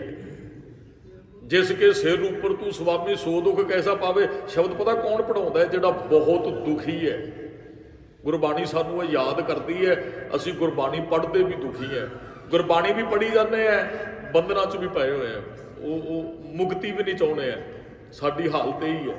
ਮੁਕਤ ਉਦੋਂ ਹੋਣਾ ਜਦੋਂ ਗੁਰੂ ਸਾਹਿਬ ਦੀ ਸਿੱਖਿਆ ਤੇ ਚੱਲਣਾ ਸ਼ੁਰੂ ਕਰਾਂਗੇ। ਆਜ਼ਾਦ ਜੀਵਨ, ਬੇਪਰਵਾਹ ਜੀਵਨ, ਮੁਕਤ ਉਦੋਂ। ਹੁਣ ਹੋਇਆ ਕਿ ਵੀ ਉਹ ਸਾਧੂ ਕਹਿੰਦਾ ਵੀ ਇਹਨੂੰ ਯਾਦ ਤੇ ਕਰਾਉਣਾ। ਉਹ ਰੋਜ਼ ਆਣ ਕੇ ਕਿਆ ਕਰੇ, ਉਹ ਯਾਦੀ ਦਾ ਜਿਹੜਾ ਆਨੰਦ ਹੈ, ਤੂੰ ਮੁਕਤ ਕੁਰਲਾ ਹੀ ਰਿਹਾ, ਤੂੰ ਮੁਕਤੀ ਚਾਹੁੰਦਾ ਨਹੀਂ ਹੈ। ਉਹਨੇ ਉਹ ਤਕੜਾਈ ਕਰ ਦਿੱਤੀ ਜੀ। ਉਹਨੂੰ ਪਤਾ ਲੱਗ ਗਿਆ ਵੀ ਇਹਦਾ ਜਿੰਦਰਾ ਖੁੱਲਾ ਸੀ, ਜਿਹੜਾ ਮਾਲਕ ਹੈ ਜਿਹਨੇ ਕੈਦ ਕੀਤਾ ਸੀ। ਉਹ ਫਿਰ ਉਹਨੇ ਨਾ ਉਹਦੇ ਕੰਨ ਚਾਣ ਕੇ ਰੋਜ਼ ਸਾਧੂ ਨੇ ਉਹਨੂੰ ਪ੍ਰੇਰਨਾ ਦੇਣੀ। ਹੁਣ ਤੋਤੇ ਉਹਨੂੰ ਪਤਾ ਲੱਗ ਗਿਆ ਵੀ ਮੈਂ ਮੁਕਤ ਹੋਣਾ। ਹੁਣ ਕਹਿੰਦਾ ਵੀ ਬਾਹਰ ਤੇ ਲੋਕ ਲੱਗ ਗਿਆ, ਬਾਹਰ ਤੇ ਲੋਕ ਲੱਗ ਗਿਆ, ਹੁਣ ਮੁਕਤ ਕਿਵੇਂ ਹੋਵਾਂ? ਤੋਤੇ ਨੂੰ ਸੋਝੀ ਆ ਗਈ ਵੀ ਹੁਣ ਮੁਕਤ ਹੋਣਾ, ਔਰ ਹੁਣ ਬਾਹਰ ਲੋਕ ਹੈ। ਹੁਣ ਫਿਰ ਉਸ ਸਾਧੂ ਨੇ ਇੱਕ ਜੁਗਤੀ ਦੱਸੀ, ਕਹਿੰਦੇ ਹੁਣ ਤੈਨੂੰ ਮੁਕਤ ਹੋਣ ਵਾਸਤੇ ਮਰਨਾ ਪੈਣਾ ਹੈ। ਉਹ ਸਾਧੂ ਤੋਤੇ ਨੂੰ ਜੁਗਤੀ ਦੱਸਦਾ, ਕਹਿੰਦਾ ਮੁਕਤ ਹੋਣ ਵਾਸਤੇ ਮਰਨਾ ਪੈਣਾ। ਉਹ ਕਹਿੰਦਾ ਵੀ ਗੱਲ ਸਮਝ ਨਹੀਂ ਆਈ। ਕਹਿੰਦਾ ਐਕਟਿੰਗ ਕਰ, ਮਰਨ ਦੀ ਐਕਟਿੰਗ, ਫਿਰ ਆਪਣੇ ਆਪ ਮਾਲਕ ਤੇਰਾ ਦਰਵਾਜ਼ਾ ਖੋਲੇਗਾ। ਮਾਲਕ ਕਹਿੰਦਾ ਜੀ ਠੀਕ। ਉਹਨੇ ਸਿਖਾ ਦਿੱਤਾ, ਸਾਹ ਘੁੱਟ ਲਈ ਵੀ ਤੇਰੇ ਮਾਲਕ ਨੂੰ ਲੱਗੇ ਤੂੰ ਮਰਿਆ। ਉਹ ਸਾਧੂ ਨੇ ਸਾਰੀ ਦੱਸ ਦਿੱਤਾ। ਹੁਣ ਹੋਇਆ ਕੀ ਵੀ ਉਹਨੇ ਇੱਕ ਦਿਨ ਜਦੋਂ ਮਾਲਕ ਨੇ ਬਾਹਰ ਕੋਈ ਚੂਰੀ ਵਗੈਰਾ ਪਾਉਣ ਆਉਣਾ ਸੀ, ਉਹਨੇ ਸਾਹ ਘੁੱਟ ਲਿਆ ਆਪਣਾ ਤੋਤੇ ਨੇ। ਉਹਨੇ ਵੇਖਿਆ ਵੀ ਪੈਰ ਉੱਪਰ ਨੂੰ ਕੀਤੇ ਵੀ ਤੋਤਾ ਤੇ ਮਰਿਆ ਹੋਇਆ। ਉਹ ਦਵਾਈ ਲੈਣ ਵਾਸਤੇ ਗਿਆ, ਕੁੰਡੀ ਖੋਲ ਗਿਆ ਤੇ ਉਹ ਸਾਧੂ ਨੂੰ ਉਹਨੇ ਸਿਖਾਇਆ ਹੀ ਸਾਰਾ ਕੁਝ। ਜਦੋਂ ਕੁੰਡੀ ਖੋਲੀ ਤੇ ਉਹ ਮਰਨ ਦੀ ਐਕਟਿੰਗ ਕਰਦਾ ਸੀ। ਜਦੋਂ ਉਹ ਚਲਾ ਗਿਆ ਕੁੰਡੀ ਖੋਲ ਕੇ, ਕਹਿੰਦਾ ਵੀ ਹੁਣ ਤੂੰ ਉਡਾਰੀ ਮਾਰ, ਹੁਣ ਤੂੰ ਯਾਦ ਹੋ। ਉਹਨੇ ਉਡਾਰੀ ਮਾਰੀ, ਉਹ ਯਾਦ ਹੋ ਗਿਆ। ਜਦੋਂ ਖੁੱਲੇ ਸਮਾਨ 'ਚ ਗਿਆ, ਉਹਨੇ ਬੜਾ ਆਨੰਦ ਪ੍ਰਾਪਤ ਕੀਤਾ। ਗੁਰੂ ਅਰਜਨ ਸਾਹਿਬ ਜੀ ਵੀ ਕਹਿੰਦੇ ਮੁਕਤ ਹੋਣ ਲਈ ਤੈਨੂੰ ਮਰਨਾ ਪੈਣਾ। ਉਸ ਦਿਨ ਮੁਕਤ ਹੋਏਗਾ ਜਦੋਂ ਤੂੰ ਮਰੇਗਾ। ਸ਼ਬਦ ਮਰੋ ਫਿਰ ਜੀਵੋ ਸਾਧੀ, ਤਾਂ ਫਿਰ ਮਰਨ ਨਾ ਹੋਈ। ਜੇ ਮੁਕਤ ਹੋਣਾ ਪੈਣਾ, ਸ਼ਬਦ 'ਚ ਤੈਨੂੰ ਮਰਨਾ ਪੈਣਾ ਹੈ। ਖਵਾਇਸ਼ਾਂ ਮਾਰਨੀਆਂ ਪੈਣੀਆਂ, ਕਾਮ ਕ੍ਰੋਧ ਲੋਭ ਮੋਹ ਅਹੰਕਾਰ ਨੂੰ ਜਿੱਤਣਾ ਪੈਣਾ। ਉਹ ਸ਼ਬਦ ਨਾਲ ਜੁੜ ਕੇ ਤੂੰ ਜਿੱਤ ਸਕਦਾ ਹੈ। ਭਗਤਾਂ ਨੇ ਕਿਹਾ ਰੱਬ ਨੂੰ, ਕਹਿੰਦੇ ਜੀ ਅਸੀਂ ਜਦੋਂ ਮੁਕਤੀ ਦੀ ਗੱਲ ਆਉਂਦੀ, ਅਸੀਂ ਮਰਨ ਤੋਂ ਬਾਅਦ ਹੀ ਮੁਕਤੀ ਦੀ ਗੱਲ ਕਰਦੇ ਹਾਂ। ਜਿਹੜਾ ਜਿਉਂਦਿਆਂ ਮੁਕਤ ਨਹੀਂ ਹੈ, ਉਹ ਮਰਨ ਤੋਂ ਬਾਅਦ ਕਦੇ ਵੀ ਮੁਕਤ ਨਹੀਂ ਜੋ ਹੋਏਗਾ ਜੀ। ਇਹ ਗੱਲ ਹਮੇਸ਼ਾ ਸਾਨੂੰ ਯਾਦ ਰੱਖ ਲੈਣੀ ਚਾਹੀਦੀ ਹੈ। ਜਿਹੜਾ ਜਿਉਂਦਿਆਂ ਮੁਕਤ ਨਹੀਂ ਹੋਇਆ ਨਾ, ਮਰਨ ਤੋਂ ਬਾਅਦ ਭਗਤਾਂ ਨੇ ਕਿਹਾ, ਕਹਿੰਦੇ ਜੀ ਮੂਏ ਹੋਏ ਜੋ ਮੁਕਤ ਦਿਓਗੇ, ਵੀ ਮਰਨ ਤੋਂ ਬਾਅਦ ਰੱਬਾ ਜੇ ਮੁਕਤੀ ਦੇਗਾ। ਮੁਕਤ ਨਾ ਜਾਣੇ ਕੋਈ ਨਾ, ਕਿਸੇ ਨੂੰ ਕੀ ਪਤਾ ਅਸੀਂ ਮੁਕਤ ਹੋ ਗਏ। ਤੂੰ ਤੇ ਬਖਸ਼ਿਸ਼ ਵਰਤਾ, ਨਾਨਕ ਸਤਿਗੁਰ ਭੇਟਿਆ ਪੂਰੀ ਹੋਵੇ ਜੁਗਤ। ਅਸੰਦਿਆਂ ਖਲੰਦਿਆਂ ਪਹਿਨੰਦਿਆਂ ਖਵੰਦਿਆਂ ਵਿੱਚੇ ਹੋਵੇ ਮੁਕਤ। ਇੱਥੇ ਵਿੱਚੇ ਹੀ ਅਸੀਂ ਸੰਸਾਰ 'ਚ ਰਹਿੰਦਿਆਂ ਮੁਕਤ ਹੋਣਾ। ਮਰਨ ਤੋਂ ਬਾਅਦ ਕਿਸੇ ਨੂੰ ਮੁਕਤੀ ਮਿਲਣ ਵਾਲੀ ਨਹੀਂ ਹੈ। ਮਹਾਰਾਜ ਨੇ ਤੇ ਕਹਿ ਦਿੱਤਾ, ਰਾਜ ਨਾ ਚਾਹੂੰ ਮੁਕਤ ਨਾ ਚਾਹੂੰ, ਮਨ ਪ੍ਰੀਤ ਚਰਨ ਕਮਲਾਰੇ। ਇਹ ਤੇ ਪ੍ਰੀਤ ਦੀ ਗੱਲ, ਜੇ ਪ੍ਰੀਤ ਪੈ ਗਈ ਤੇ ਮਨੁੱਖ ਆਪੇ ਹੀ ਮੁਕਤ। ਫਿਰ ਮੁਕਤੀ ਦਾ ਮੰਗਣ ਦੀ ਲੋੜ ਹੀ। ਕਹਿੰਦੇ ਮੈਂ ਨਹੀਂ ਚਾਹੁੰਦਾ ਮੁਕਤੀ, ਤੇਰੇ ਚਰਨਾਂ ਨਾਲ ਪ੍ਰੀਤ ਬਣ ਗਈ ਤੇ ਮਨੁੱਖ ਇੱਥੇ ਮੁਕਤ। ਫਿਰ ਕਿਹੜੀ ਮੁਕਤੀ ਦੀ ਇੱਛਾ ਰੱਖਣੀ ਹੈ? ਅਸੀਂ ਜਿਉਂਦਿਆਂ ਗੁਰਮੁਖ ਮੁਕਤ ਹੋਣਾ। ਮੁਕਤ ਉਸ ਦਿਨ ਹੋਵਾਂਗੇ ਜਿੱਦਣ ਗੁਰਬਾਣੀ ਦੇ ਉਪਦੇਸ਼ ਨੂੰ, ਗੁਰੂ ਦੇ ਉਪਦੇਸ਼ ਨੂੰ ਜੀਵਨ 'ਚ ਕਮਾਉਣਾ ਸ਼ੁਰੂ ਕਰਾਂਗੇ। ਬੰਧਨਾਂ ਤੋਂ ਯਾਦ ਉਦੋਂ ਹੋਣਾ, ਸਤਿਗੁਰ ਸਿੱਖ ਕੈ ਬੰਧਨ ਘਟੈ, ਗੁਰ ਕਾ ਸਿੱਖ ਬੇਕਾਰ ਤੇ ਹਟੈ। ਮਰਨ ਤੋਂ ਬਾਅਦ ਮੁਕਤੀ। ਦਾਸ ਨੇ ਬਹੁਤ ਵਾਰੀ ਬੇਨਤੀ ਕੀਤੀ, ਮੰਨ ਲਓ ਕੋਈ ਬੰਦਾ ਜੇਲ੍ਹ 'ਚ ਹੈ, ਅੱਜ ਤਰਲੇ ਲੈਂਦਾ ਮੈਨੂੰ ਯਾਦ ਕਰੋ, ਮੁਕਤ ਕਰ ਦਿਓ। ਮੁਕਤ ਨਹੀਂ ਕੀਤਾ। ਜਿੱਦਣ ਮਰ ਗਿਆ ਉਹਦੀ ਲਾਸ਼ ਚੁੱਕ ਕੇ ਖੁੱਲੇ ਥਾਂ ਤੇ ਰੱਖ ਦਿਓ। ਹੁਣ ਮਰੇ ਨੂੰ ਮੁਕਤੀ ਨਾਲ ਕੀ ਹੈ? ਜਿਉਂਦਿਆਂ ਮੁਕਤੀ ਚਾਹੀਦੀ ਸੀ। ਹੁਣ ਜਦੋਂ ਮਰ ਹੀ ਗਿਆ, ਹੁਣ ਜਿੱਥੇ ਮਰਜ਼ੀ ਲੈ ਜਾਓ, ਹੁਣ ਮੁਕਤੀ ਦਾ ਕੀ ਕਰਨਾ ਹੈ? ਅਸੀਂ ਜਿਉਂਦਿਆਂ ਮੁਕਤ ਹੋਣਾ ਹੈ। ਇੱਥੇ ਲੋਕਾਂ ਨੂੰ ਪਤਾ ਲੱਗਿਆ ਬੰਦਾ ਮੁਕਤ ਹੈ, ਆ ਬੰਦਾ ਯਾਦ ਹੈ, ਤੇ ਮਰਨ ਤੋਂ ਬਾਅਦ ਕਿਸੇ ਨੇ ਕੀ ਵੇਖਣਾ? ਕਿਸੇ ਨੂੰ ਕੀ ਪਤਾ ਹੈ ਮੁਕਤ ਹੋਇਆ ਕਿ ਨਹੀਂ? ਔਰ ਮੁਕਤੀ ਚਾਹੀਦੀ ਵੀ ਨਹੀਂ ਮਰਨ ਤੋਂ ਬਾਅਦ। ਭਗਤ ਕਬੀਰ ਜੀ ਦਾ ਜਨਮ ਹੋਇਆ ਕਾਂਛੀ ਦੇ ਅੰਦਰ ਬਨਾਰਸ 'ਚ। ਉੱਥੇ ਇੱਕ ਉਹ ਕਹਿੰਦੇ ਸ਼ਿਵ ਜੀ ਦਾ ਵਾਰ ਹੋਇਆ ਸੀ, ਇੱਥੇ ਸਰੀਰ ਛੱਡਣ ਵਾਲਾ ਮੁਕਤ ਹੋ ਜਾਂਦਾ ਹੈ। ਭਗਤ ਕਬੀਰ ਜੀ ਨੇ ਤਾਂ ਖੰਡਨ ਕਰ ਦਿੱਤਾ। ਕਹਿੰਦੇ ਨਹੀਂ, ਧਰਤੀ ਨਹੀਂ ਕਿਸੇ ਨੂੰ ਮੁਕਤ ਕਰ ਸਕਦੀ। ਫਿਰ ਤੇ ਬੰਦਗੀ ਦਾ, ਚੰਗੇ ਜੀਵਨ ਦਾ ਕੋਈ ਅਰਥ ਹੀ ਨਹੀਂ ਰਹੇਗਾ। ਪਾਪ ਕਰੋ ਸਾਰੀ ਜ਼ਿੰਦਗੀ ਤੇ ਇੱਥੇ ਆਣ ਕੇ ਸਰੀਰ ਛੱਡ ਦਿਓ ਤੇ ਫਿਰ ਮੁਕਤੀ ਮਿਲ ਜਾਏਗੀ। ਹੜੰਬੇ ਦੀ ਮਗਰ ਦੀ ਧਰਤੀ ਸਰਾਪੀ ਸੀ, ਕਹਿੰਦੇ ਇੱਥੇ ਸਰੀਰ ਛੱਡਣ ਵਾਲਾ ਨਰਕਾਂ 'ਚ ਜਾਏਗਾ। ਭਗਤ ਜੀ ਨੇ ਹੜੰਬੇ ਦੀ ਧਰਤੀ ਤੇ ਸਰੀਰ ਛੱਡਿਆ ਜਾ ਕੇ, ਕਹਿੰਦੇ ਅਸੀਂ ਤੁਹਾਨੂੰ ਸਰਾਪੀ ਧਰਤੀ ਤੇ ਵੀ ਮੁਕਤ ਹੋ ਕੇ ਵਿਖਾਉਣੇ ਆ। ਧਰਤੀ ਨਹੀਂ ਕਿਸੇ ਨੂੰ ਮੁਕਤ ਕਰ ਸਕਦੀ, ਮੁਕਤ ਜਿਉਂਦਿਆਂ ਸੀ ਹੋਣਾ ਹੈ। ਭਗਤ ਕਬੀਰ ਜੀ ਨੇ ਬਚਨ ਕਿਹਾ। ਇੱਥੇ ਵੀ ਗੁਰੂ ਸਾਹਿਬ ਜੀ ਕਹਿੰਦੇ ਜਿਨ੍ਹਾਂ ਨੇ ਵਿਕਾਰਾਂ ਨੂੰ ਜਿੱਤ ਲਿਆ, ਕੰਚਨ ਲੋ ਸਮਾਨ ਕਹੋ ਨਾਨਕ ਸੁਣ ਰੇ ਬਣਾ, ਮੁਕਤ ਤਾਹੇ ਤੇ ਉਹਨੂੰ ਮੁਕਤ ਜਾਣ ਜਿਨੇ ਇਹ ਗੁਣਾਂ ਨੂੰ ਧਾਰਨ ਕਰ ਲਿਆ, ਜਿਹਦੇ ਅੰਦਰ ਲੋਭ ਮੋਹ ਅਹੰਕਾਰ ਨਹੀਂ ਹੈ, ਜਿਹਦੇ ਅੰਦਰ ਕਿਸੇ ਤਰ੍ਹਾਂ ਦੀ ਇੱਕ ਨਾ ਗੁਰੂ ਤੇਗ ਬਹਾਦਰ ਸਾਹਿਬ ਦਾ ਸ਼ਬਦ ਹੈ, ਸਾਧੋ ਮਨ ਕਾ ਮਾਨ ਤਿਆਗੋ, ਸਾਧੋ ਮਨ ਦਾ ਮਾਨ ਛੱਡ, ਕਾਮ ਕ੍ਰੋਧ ਸੰਗਤ ਦੁਰਜਨ ਕੀ। ਦੁਰਜਨ ਦੀ ਕਾਮ ਕ੍ਰੋਧ ਦੀ ਸੰਗਤ ਦੁਰਜਨ ਦੀ ਸੰਗਤ ਹੈ, ਤਾਂ ਤੇ ਅਹਨ ਸੁਭਾਗੋ, ਕਹਿੰਦੇ ਨਾ ਤੂੰ ਬਚ ਭੈੜੀ ਸੰਗਤ ਤੋਂ ਬਚ, ਭੈੜੀ ਸੰਗਤ 'ਚ ਨਹੀਂ ਅਸੀਂ ਬੈਠਣਾ। ਸੁੱਖ ਦੁੱਖ ਦੋਨੋਂ ਸਮ ਕਰ ਜਾਣਾ, ਸੁੱਖ ਦੁੱਖ ਨੂੰ ਬਰਾਬਰ ਜਾਣ। ਸੁੱਖ ਆਇਆ ਉਹਦੀ ਰਜ਼ਾ ਹੁਕਮ ਹੈ, ਦੁੱਖ ਆਇਆ ਵੀ ਉਹਦਾ ਹੁਕਮ ਹੈ। ਇਹ ਵੀ ਬੜੀ ਔਖੀ ਗੱਲ ਹੈ ਹੁਣ ਵੀ ਸੁੱਖ ਦੁੱਖ 'ਚ ਮਿਰਚੀ ਇੱਕੋ ਜੀ ਹੋ ਜਾਏ। ਅਸੀਂ ਸੁੱਖ ਵੇਲੇ ਤੇ ਸੁਖੀ ਹਾਂ, ਦੁੱਖ ਵੇਲੇ ਤੇ ਕਰਲਾਉਂਦੇ ਰੱਬ ਨੂੰ ਨਾਮ। ਇਹ ਕੀ ਕਰ ਦਿੱਤਾ ਹੈ ਕਿ ਮੈਂ ਤੇ ਗੁਰਦੁਆਰੇ ਆਉਣਾ, ਮੈਂ ਬਿਮਾਰ ਕਿਉਂ ਹਾਂ, ਮੈਂ ਤੇ ਨਿਤਨੇਮ ਕਰਦਾ, ਮੇਰੇ ਨਾਲ ਐਸਾ ਕਿਉਂ। ਨਿਤਨੇਮ ਅਸੀਂ ਇਸ ਕਰਕੇ ਕਰਦੇ ਹਾਂ, ਦੁੱਖ ਆਵੇ ਤੇ ਦੁੱਖ ਲੱਗੇ ਹੀ ਨਾ। ਨਿਤਨੇਮ ਨੇ ਇੱਥੇ ਫਾਇਦਾ ਕਰਨਾ ਹੈ। ਸੁੱਖ ਦੁੱਖ ਦੋਨੋਂ ਸਮ ਕਰ ਜਾਣੇ, ਔਰ ਮਾਨ ਅਪਮਾਨਾ ਹਰਕ ਸੋਗ ਤੇ ਰਹੇ ਅਤੀਤਾ, ਹਰਕ ਸੋਗ ਤੋਂ ਅਤੀਤ ਰਹਿਣਾ। ਤਿੰਨ ਜਗ ਤਤ ਪਛਾਨਾ, ਅਸਲੀਅਤ ਨੂੰ ਉਹ ਜਾਣਦਾ ਹੈ। ਉਸਤਤ ਨਿੰਦਾ ਦੋ ਤਿਆਗੇ ਖੋਜੇ ਪਦ ਨਿਰਮਾਨਾ, ਉਸਤਤ ਨਿੰਦਾ ਤਿਆਗ ਕਰਕੇ ਉਹ ਰੱਬ ਨੂੰ ਖੋਜਣਾ, ਪਦ ਨੂੰ, ਉਸ ਅਵਸਥਾ ਜਿੱਥੇ ਆ ਜਿਹੜੇ ਵਕਾਰ ਨਹੀਂ ਪੋ ਸਕਦੇ, ਇਹਨੂੰ ਸਹਿਜ ਅਵਸਥਾ ਆਤਮ ਕਡੋਲਤਾ ਗਿਆ। ਜਨ ਨਾਨਕ ਇਹੋ ਖੇਲ ਕਠਨ ਹੈ ਬੜੀ ਔਖੀ ਗੱਲ ਹੈ। ਸੋਨਾ ਮਿੱਟੀ ਦੀ ਤਰ੍ਹਾਂ ਜਾਪਣ ਲੱਗ ਪਏ, ਦੁੱਖ ਸੁੱਖ ਦੇ ਵਿੱਚ ਇੱਕੋ ਜਿਹੀ ਬਿਰਤੀ ਹੋ ਜਾਏ, ਹਰਕ ਸੋਗ ਤੇ ਰਹੇ ਤਿਆਰੋ ਵਾਲੀ ਭਾਵਨਾ ਬਣ ਜੇ, ਹੈ ਔਖਾ। ਪਰ ਮਹਾਰਾਜ ਕਹਿੰਦੇ ਹੈ ਕਿਨਹੂ ਗੁਰਮੁਖ ਜਾਨਾ, ਕੋਈ ਗੁਰਮੁਖ ਹੀ, ਇਹਨੂੰ ਗੁਰਮੁਖ ਕਹਿ ਲਓ, ਸੰਤ ਵੀ ਕਹਿ ਲਓ, ਜਿਹਦੇ 'ਚ ਗੁਣ ਹੈ, ਕੋਈ ਅਤ ਕਥਨੀ ਨਹੀਂ ਹੈ। ਉਹ ਰੱਬ ਰੂਪ ਹੈ, ਉਹ ਮੁਕਤ ਹੈ। ਅਗਲੇ ਸ਼ਲੋਕਾਂ ਦੀ ਵਿਚਾਰ ਕੱਲ ਦੇ ਦੀਵਾਨਾਂ 'ਚ ਕਰਾਂਗੇ ਜੀ। ਭੁੱਲਾਂ ਚੁੱਕਾਂ ਦੀ ਖਿਮਾ। ਸਮੂਹ